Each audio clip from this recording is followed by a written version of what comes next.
23 मार्च 2026 को एक बहुत ही महत्वपूर्ण ट्वीट आता है और ये ट्वीट किसकी तरफ से था? प्रेसिडेंट ट्रम्प की तरफ से। उस ट्वीट में क्या था कि ईरान के खिलाफ सभी सैन्य कार्रवाइयों को तुरंत रोक दिया गया है। अगले 5 दिनों तक कोई भी सैन्य अभियान नहीं चलाया जाएगा। ईरान के पावर प्लांट, उनके ऊर्जा क्षेत्र और बुनियादी ढांचे पर हमला न करने का आदेश सेना को दिया गया है, ऐसा उस ट्वीट में लिखा था। इस ट्वीट को देखकर एक आम आदमी को यही लगेगा कि ट्रम्प युद्ध को रोक रहे हैं। उन्हें लगेगा कि बस युद्ध को विराम दिया जा रहा है, लेकिन इस ट्वीट के पीछे गहरी राजनीति छिपी है। इसके पीछे बाजार में हेरफेर करने की एक बड़ी साजिश है। अब हम इसी के बारे में विस्तार से बात करेंगे।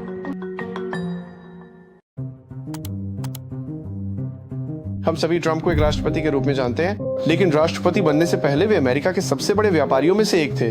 चाहे वो गोल्फ कोर्स हो या ट्रम्प टावर जैसी विशाल इमारतें, कैसीनो और बड़ी इमारतों जैसे प्रोजेक्ट से उनकी कुल संपत्ति लगभग 6 अरब अमेरिकी डॉलर तक पहुंच गई है। इसके अलावा एप्पल, एनवीडिया, गूगल, अल्फाबेट और मेटा जैसी बड़ी टेक कंपनियों में भी उनके काफी शेयर हैं। आमतौर पर कहा जाता है कि किसी राष्ट्रपति या राजनेता को सीधे शेयर नहीं खरीदने या बेचने चाहिए, लेकिन ट्रम्प पर यह बात लागू नहीं होती क्योंकि वे पहले से ही अरबपति थे और ट्रम्प ऑर्गेनाइजेशन जैसा बड़ा सहारा उनके पास था, जिसमें उन्होंने लगभग 21,000 शेयरों का व्यापार किया है। यहाँ हमें एक महत्वपूर्ण बात समझनी होगी।